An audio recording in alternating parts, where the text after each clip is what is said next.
함께 찾으실 말씀은 사도행전 2장 43절에서 47절까지 말씀입니다. 사도행전 2장 43절에서 47절까지 말씀.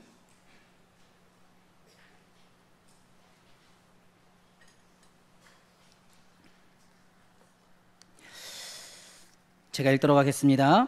사람마다 두려워하는데 사도들로 말미암아 기사와 표적이 많이 나타나나니 믿는 사람이 다 함께 있어 모든 물건을 서로 통용하고 또 재산과 소유를 팔아 각 사람의 필요를 따라 나눠주며 날마다 마음을 같이하여 성전에 모이기를 힘쓰고 집에서 떡을 떼며 기쁨과 순전한 마음으로 음식을 먹고 하나님을 찬미하며 또 온 백성에게 칭송을 받으니 주께서 구원받는 사람을 날마다 더하게 하시니라.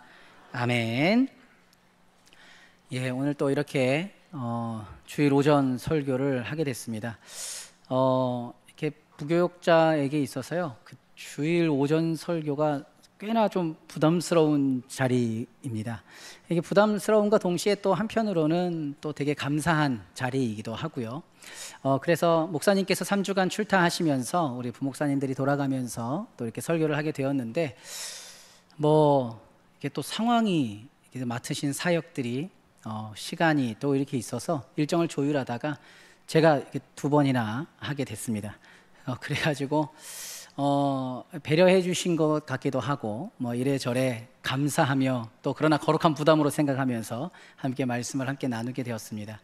오늘 말씀을 나누면서 2주 전에 나눴던 말씀, 우리가 어떤 교회가 되면 좋을까, 우리가 해야 할 일은 무엇인가, 우리 한빛교회는 어떤 정체성을 가지고 있는가 나눴던 그 말씀을 생각하면서 연장선 삼아서 오늘도 오늘 본문에 나타났던 교회의 모습들 묵상하면서 이러한 교회로 세워가자, 우리 한빛교회가 나아가야 할 방향은 또 무엇인가, 그것을 함께 살펴보는, 그래서 2주 전 설교와 오늘 설교가 어떻게 보면 좀 시리즈라고도 할 수 있겠습니다.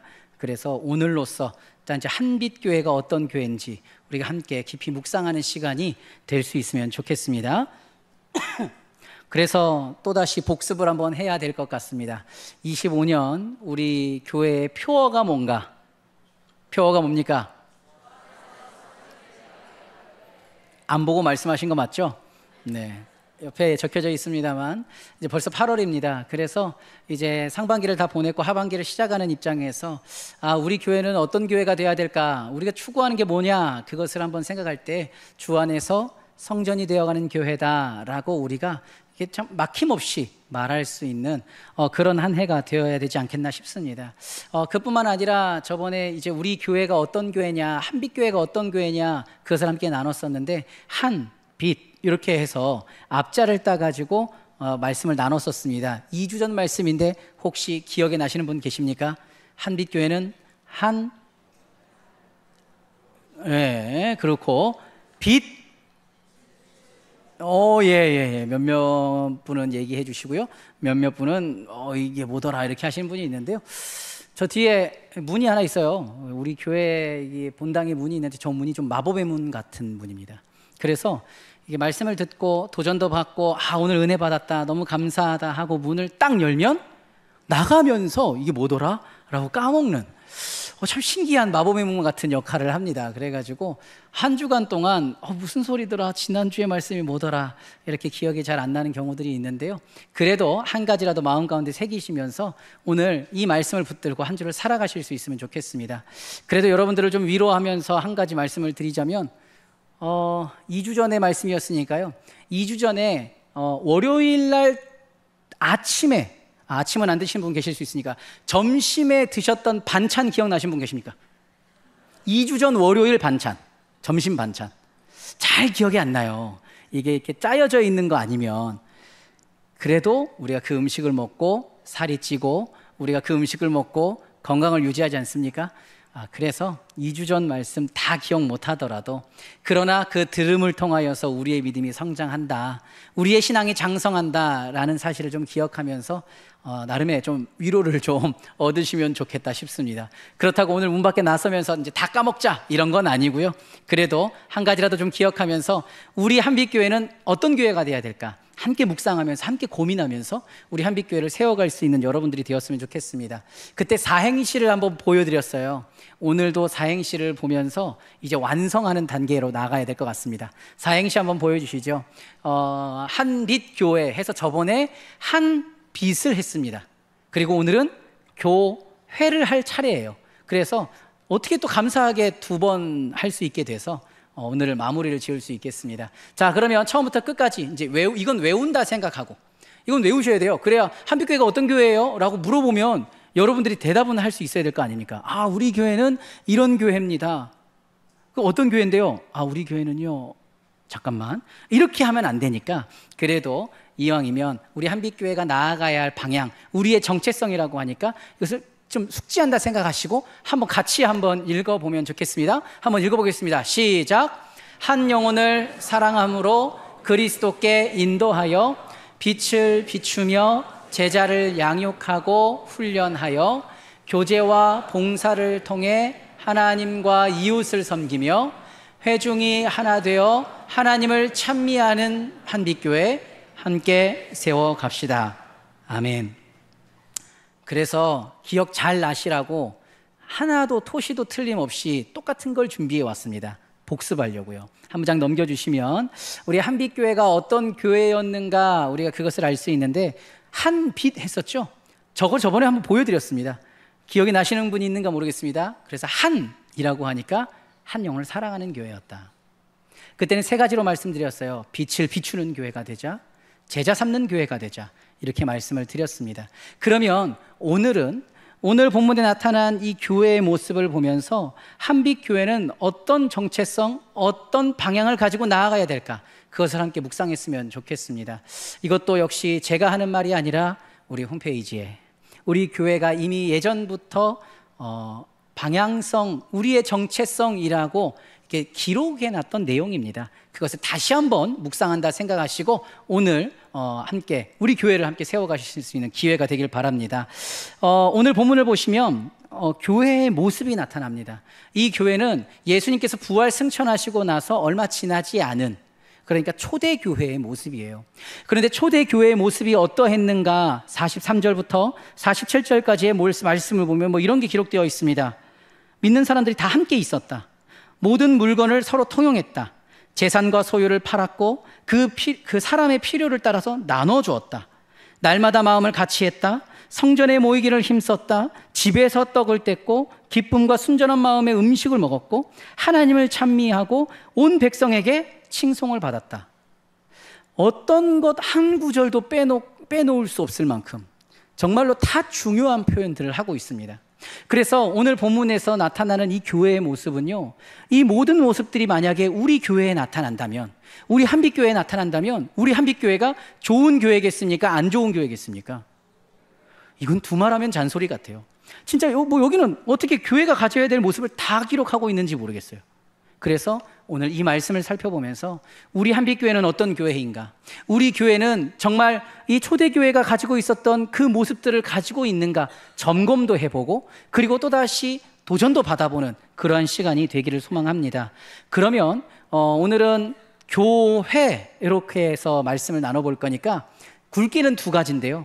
이것들도 쪼개집니다. 그래서 교회 2가지, 회의 2가지, 그래서 총 4가지를 살펴보게 될 겁니다. 그래서 오늘은 4번째로라고 하면 말씀이 끝나간다 이렇게 생각하시면 되겠습니다. 자, 오늘은 이제 먼저 첫 번째를 살펴보겠습니다. 그럼 우리 교회는 어떤 교회가 되어야 될까? 우리는 어떤 방향으로 나아가야 될까? 첫 번째, 교로 시작한다 그랬죠? 뭐가 있습니까? 교제가 있는 교회입니다.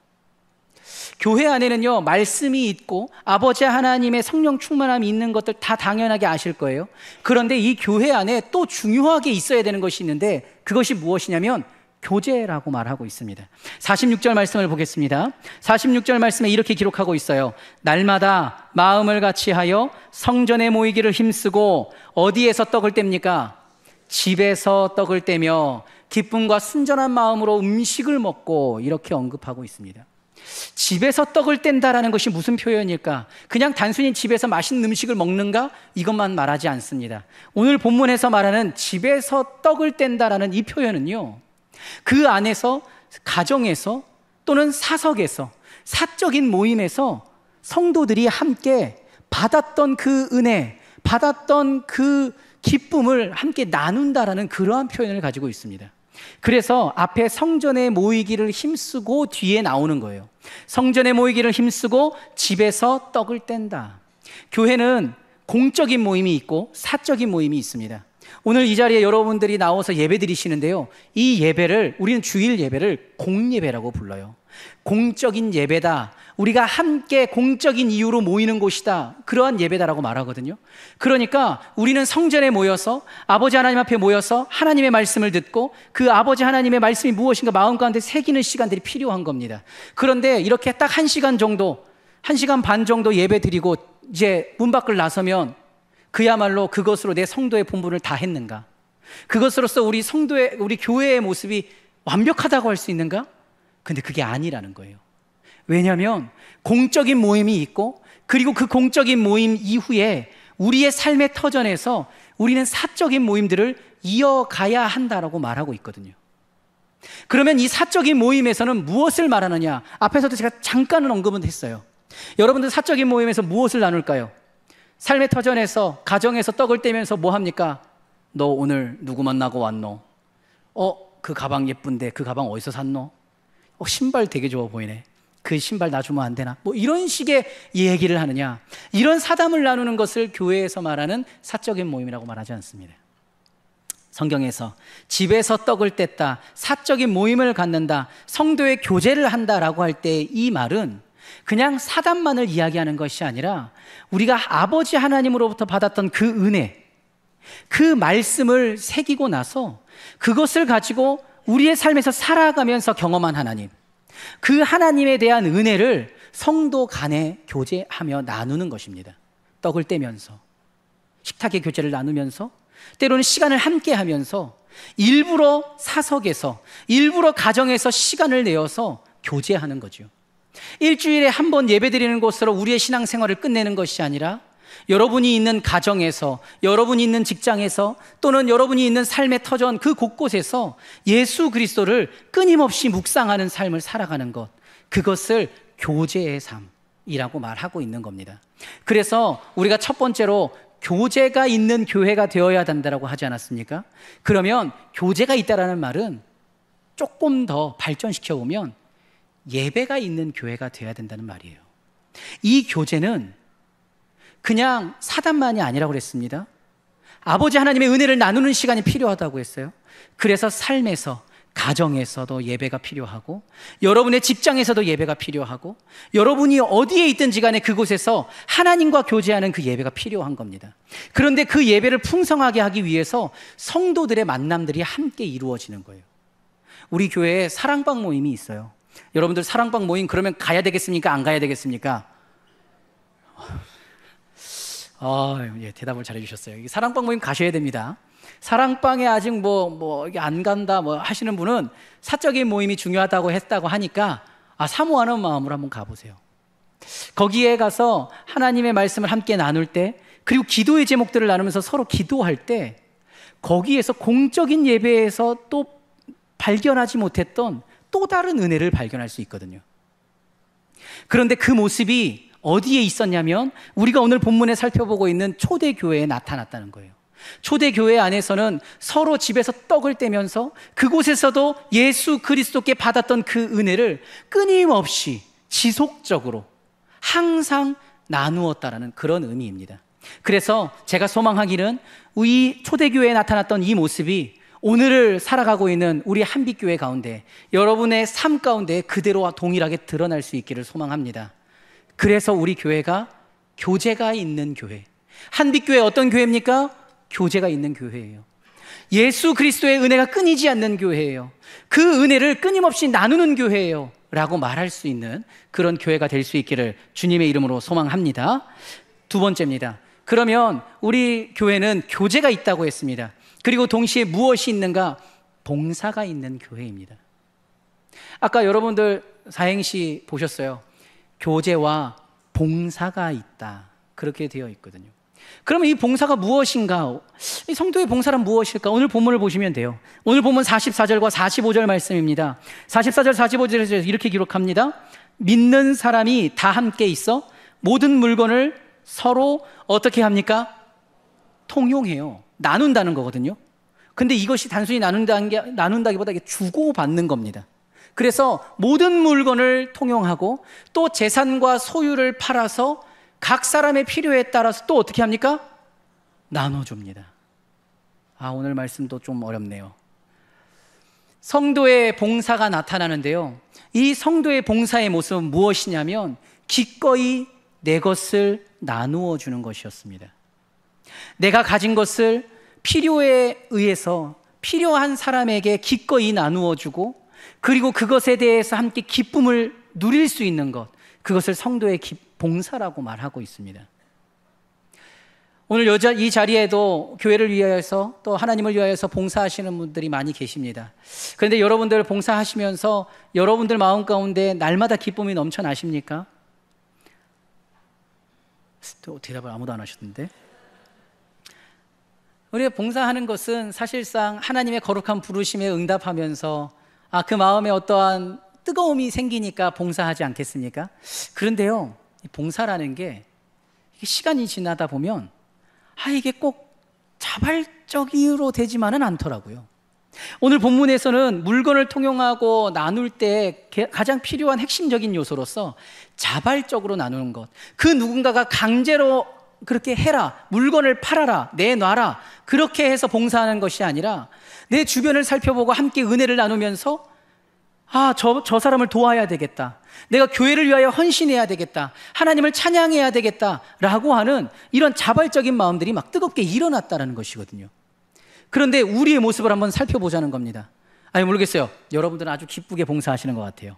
오늘 찬양하시는 거 보니까 너무 힘이 나고 그런데요, 그냥 제 경험을 나누겠습니다. 다른 사람의 경험을 나누기엔 좀 그렇고요.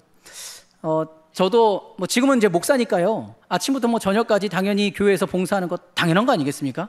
목사인데 전 점심까지만 하고 가겠습니다, 이거 말이 안 되잖아요. 그런데 이제 저도 청년 때 교회에서 또 많은 봉사들을 했었습니다. 또 모태신앙이다 보니까요, 일찍부터 봉사의 자리에 갔어요. 그래서 교사해라, 찬양팀 해라, 성가대 해라, 또 와가지고 주방봉사도 좀 해라, 많이들 했었던 것 같습니다.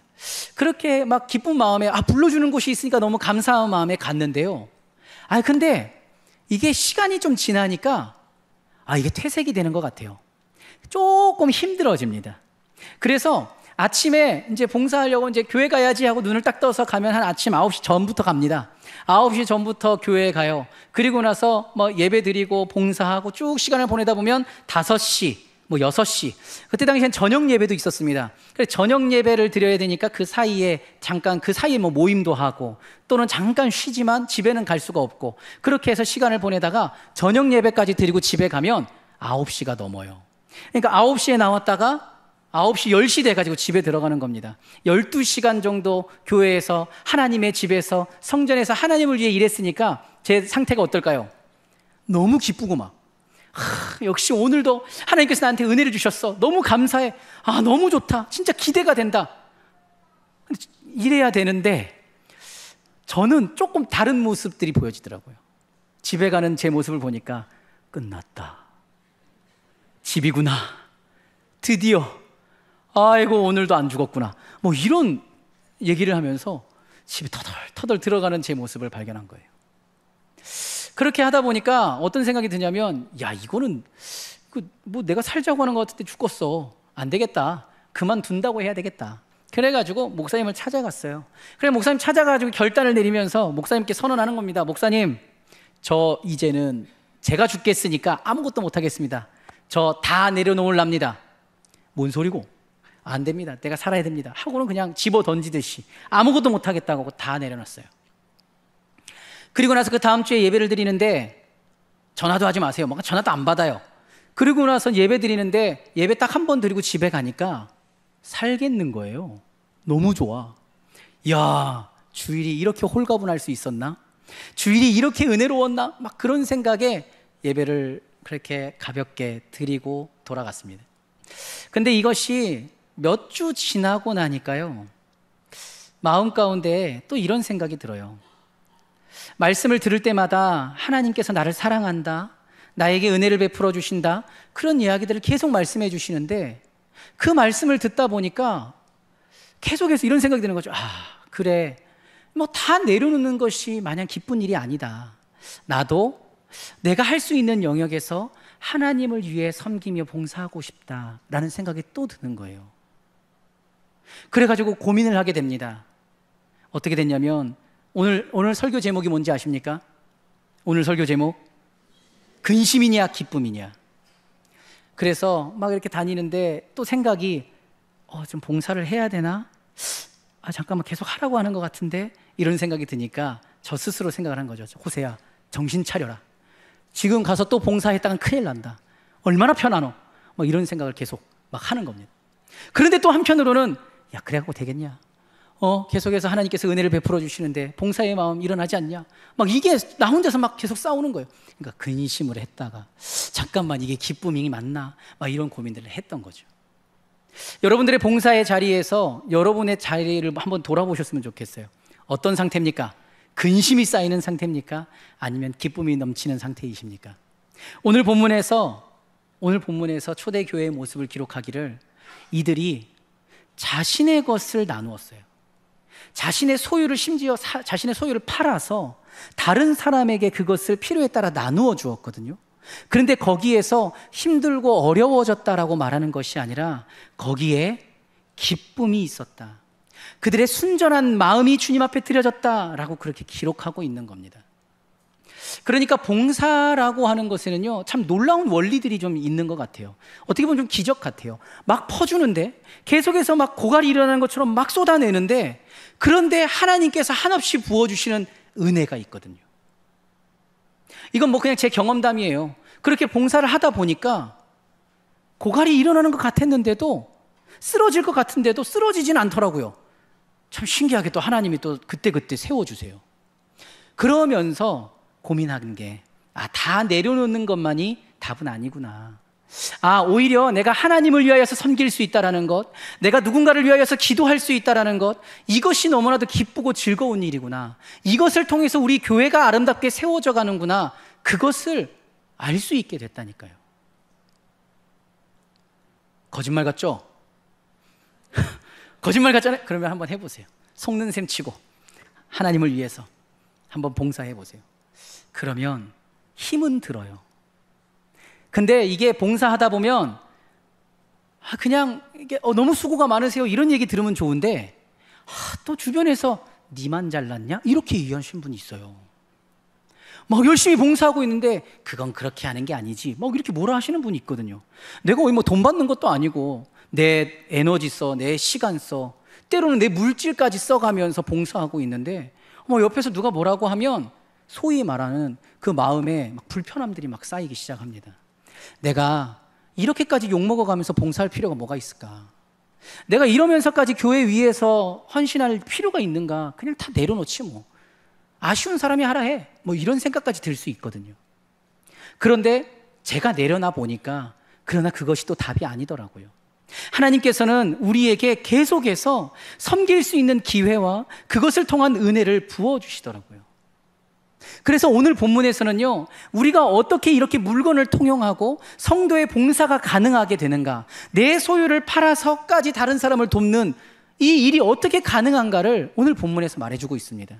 우리가 오늘은 43절부터 읽었는데요, 38절 말씀을 보겠습니다. 38절의 말씀에 보면 이렇게 기록해요. 읽지 않았으니까 우리 한번 같이 한번 읽어보겠습니다. 시작. 베드로가 이르되 너희가 회개하여 각각 예수 그리스도의 이름으로 세례를 받고 죄 사함을 받으라. 그리하면 성령의 선물을 받으리니. 이 뒤에 내용은 초대교회의 모습이었고요. 그리고 3절 이전 본문에는 베드로가 예수 그리스도의 복음을 선포했던 장면들이 기록되고 있습니다. 근데 여기 놀라운 일들이 일어나는데요. 무슨 일이냐면 사도 베드로가 설교를 한 거예요. 회중들을 모아놓고요. 근데 거기에서 설교를 했는데 그 앉은 자리에서 3,000명이나 되는 사람들이 저 세례 받겠습니다 라고 해서 세례를 받는 일들이 일어난 겁니다. 성령 하나님께서 그 자리에 임재하셨고 정말 많은 사람들이 3,000명이나 되는 사람들이 자발적으로 각오하면서 내가 하나님의 제자가 되겠노라고, 내가 하나님을 위해 살아가겠노라고 막 그렇게 다짐한 사람들이 생겨났다는 거죠. 그런데 이것이 베드로의 능력이라고 말하고 있습니까? 베드로는 그렇게 말하지 않고 있어요. 이것이 무엇 때문에 가능했느냐? 성령 하나님 때문에 가능했다.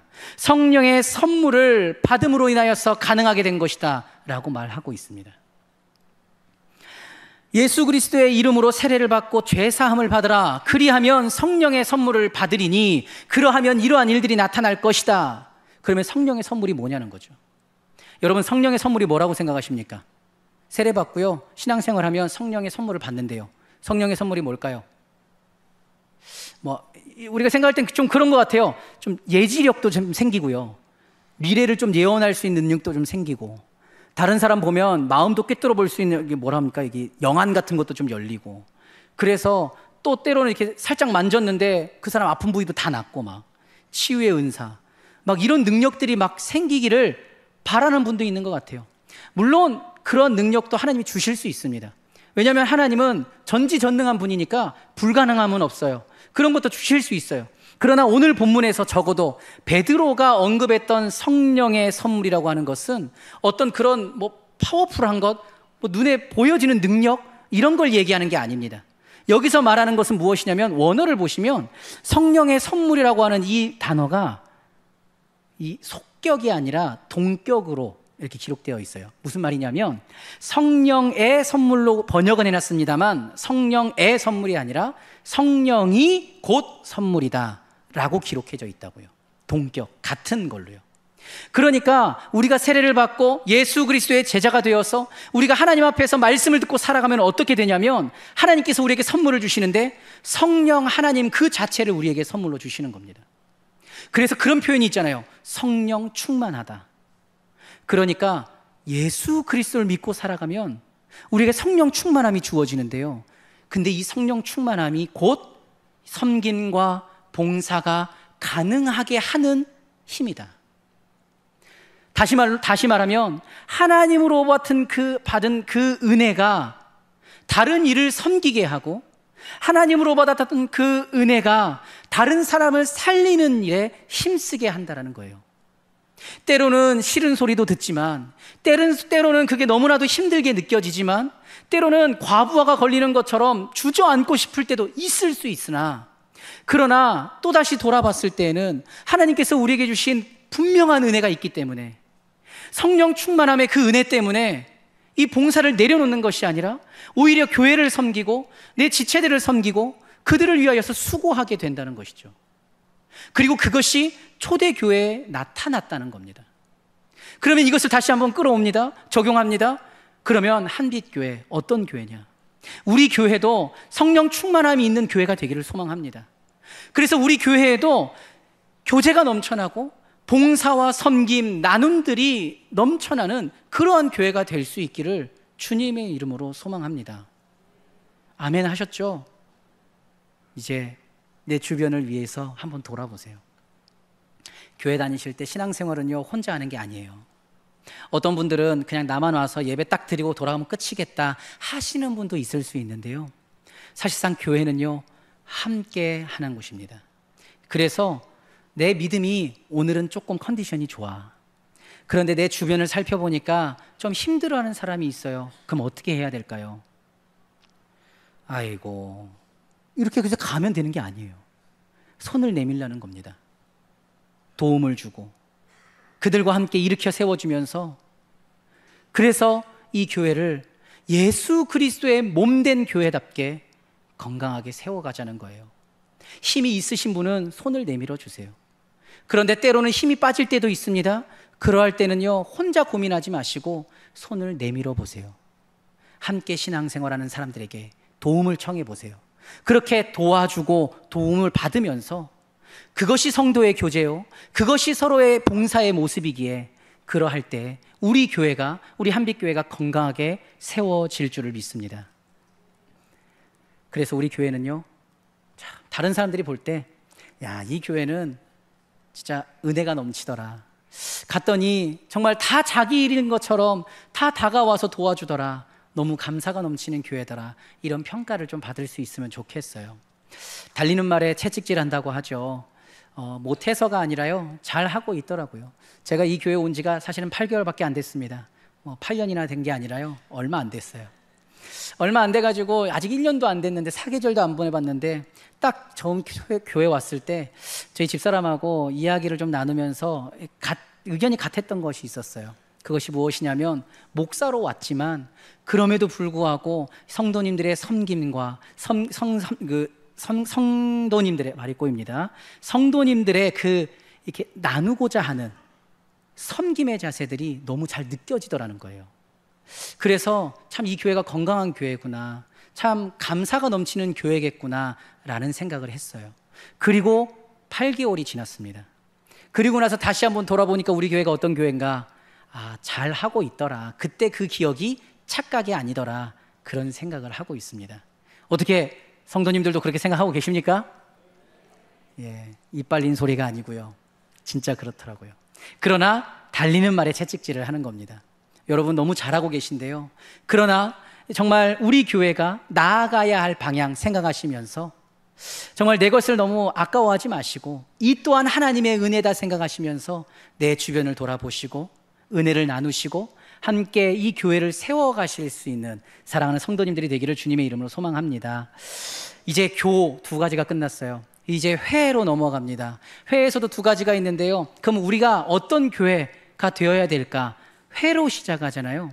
이 회중이 하나 되는 교회라는 것입니다. 그래서 우리는 어떤 교회가 되어야 되느냐? 하나 되는 교회가 되어야 되는 거예요. 오늘 본문 말씀을 한번 읽도록 하겠습니다. 또 46절 말씀이에요. 46절에서 참 많은 내용들을 다루고 있습니다. 날마다 마음을 같이하여 성전에 모이기를 힘쓰고 집에서 떡을 떼며 기쁨과 순전한 마음으로 음식을 먹고. 날마다 어떻게 한다고요? 마음을 같이 합니다. 여러분, 교회 안에는요, 날마다 마음을 같이 하려고 하는 이 애씀과 또한 마음을 모으는 이 힘들이 필요하다는 거예요. 교회는요, 반드시 하나가 되어야 됩니다. 왜냐하면 나중에 목적을 설명드리겠습니다만 우리가 하나 되지 않고서는 이곳을, 이 장소를 교회라고 말할 수 없는 겁니다. 그래서 교회라는 것은요, 하나님의 말씀으로 하나 되는 것, 같은 것을 공유하고 같은 곳을 바라보며 같은 곳을 향하여 달려가는 곳, 그곳이 바로 예수 그리스도를 머리로 삼는 교회 공동체가 되는 것이죠. 그런데 이것이 가능하려면 어떻게 해야 되냐면요, 이제 말씀을 날마다 마음을 같이하여 성전에 모이기에 힘써야 된다라고 표현하고 있어요. 성전에 모이기를 힘쓴다라는 것은 무엇이냐면 예배의 자리를 사모한다는 거예요. 기도의 자리를 사모한다는 것이거든요. 여러분 보십시오. 여러분들이 오늘 이 자리에 나와서 함께 예배드리십니다. 그런데 함께 예배드림이 하나님께 영광이 됨에도 불구하고, 영광이 되면서 동시에 또 어떤 역할들을 하냐면 우리가 동일한 말씀을 보고 동일한 지체들, 동일한 상황들을 보기 때문에 하나의 마음으로 갈 수 있는 계기가 된다는 거예요. 그래서 여러분들은요, 공예배, 함께 하는 예배를 사모할 수 있어야 됩니다. 어떤 분들은 이런 분들이 있어요. 예배를 드릴 때 오늘은 좀 상황이 좀 그래, 그러니까 오늘은 집에서 저기 분당에 계시는 분 이렇게 유튜브로 잠깐 설교 좀 들어야 되겠다. 뭐 어떤 분은 야, 저기 서초구로 한번 가볼까? 서초구로 가가지고 설교 듣고, 아유 참 말씀 좋네, 이렇게 하고는 나중에 와가지고 이 말씀의 은혜를 나눈다고 막 나누는데 사실상 의견이 하나로 합쳐지질 않는 거예요. 이게 어떤 원리냐면, 여러분들 가족이 있지 않습니까? 그리고 이제 이 가족들이 아이들까지 키우면서 이렇게 보면 아이들이 어릴 때에는 계속 밥을 같이 먹어요. 그러니까 뭐 학교 생활도 물어보고 또는 뭐 어떻게 살아가느냐, 무슨 고민이 있냐 뭐 물어보는데, 이 아이들이 한 중학교, 고등학교쯤 되면 이제 커가는 거예요. 그러면 같은 밥상에 앉을 기회가 별로 없어지잖아요. 한솥밥을 그러니까 가족인데도 한솥밥을 먹는 기회가 막 줄어드는 겁니다. 그러면 어떻게 되냐면 부모가 자녀를 잘 모르고 자녀가 부모를 잘 모르게 되는 거예요. 오히려 친구들이 더 잘 알아. 그 옆집의 엄마가 우리의 소식을 더 잘 알아. 그런 일들이 생겨나는 거죠.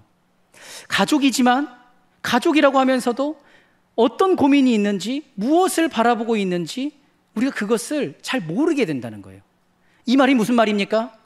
한 마음 한 뜻으로 모이는 것, 한 자리에 모여서 함께 한솥밥을 먹는 것이 매우 중요하다는 거예요. 그런 의미에서 여러분들이요, 오늘 이 자리에 나와서 예배 드리는 것, 주일의 예배를 사모함이 매우 중요하다는 겁니다. 그냥 내 상황에 따라서 어쩌다 한번 교회 나가면 되겠지, 어쩌다 한 번씩은 빠질 수 있겠지, 이게 아니라는 거예요. 이 주일 성수를 통하여서 예배의 자리를 사모하면서 우리가 무엇을 바라보아야 되는가, 어디를 향해 가야 되는가, 예수 그리스도께서 무엇을 원하시는가를 알 수 있게 된다는 거죠. 그래서 이렇게 좀 표현해 보면 좋을 것 같아요.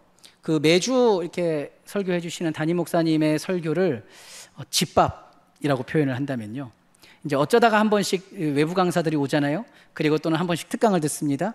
뭐 그런 것들을 우리는 이제 특식, 외식 이렇게 할 수가 있겠습니다. 그러니까 오늘도 사실은 외식하는 거다, 특식이다, 이렇게 생각하시면 되겠습니다. 근데요, 생각해 보시면 그래요. 뭐 특식, 외식 가끔가다 먹으면 맛있어요. 너무 좋습니다. 근데 가만 보시면 나를 살찌게 하고 나를 건강하게 하고 나를 살아가게 하는 힘은요, 그 계속 외식한다고 되는 게 아니거든요. 집밥 먹으면서 그렇게 커가는 거예요.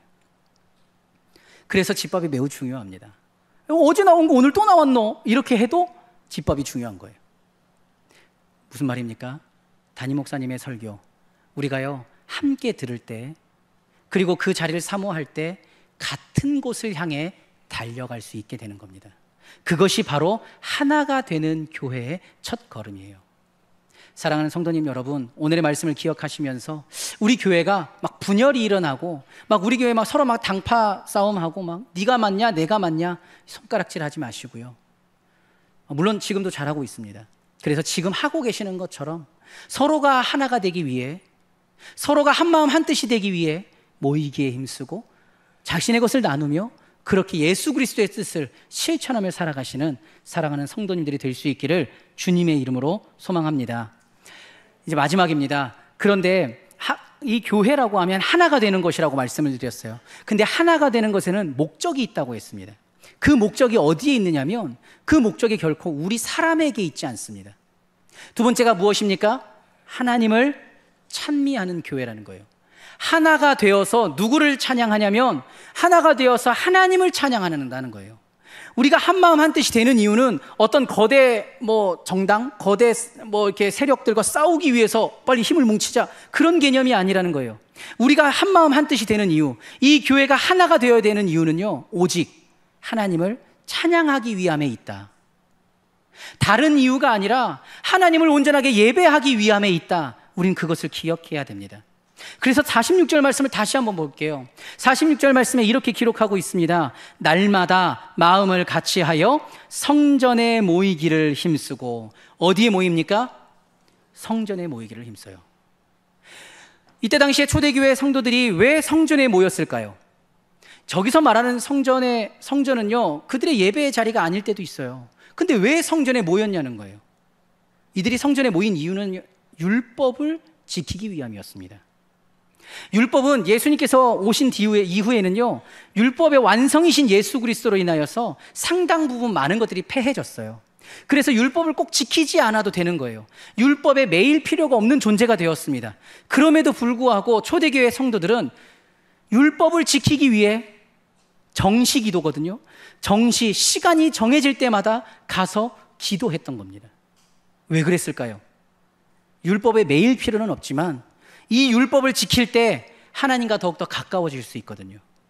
이 율법을 지키면 내 믿음이, 내 신앙이 더욱더 단단하게 세워질 수 있거든요.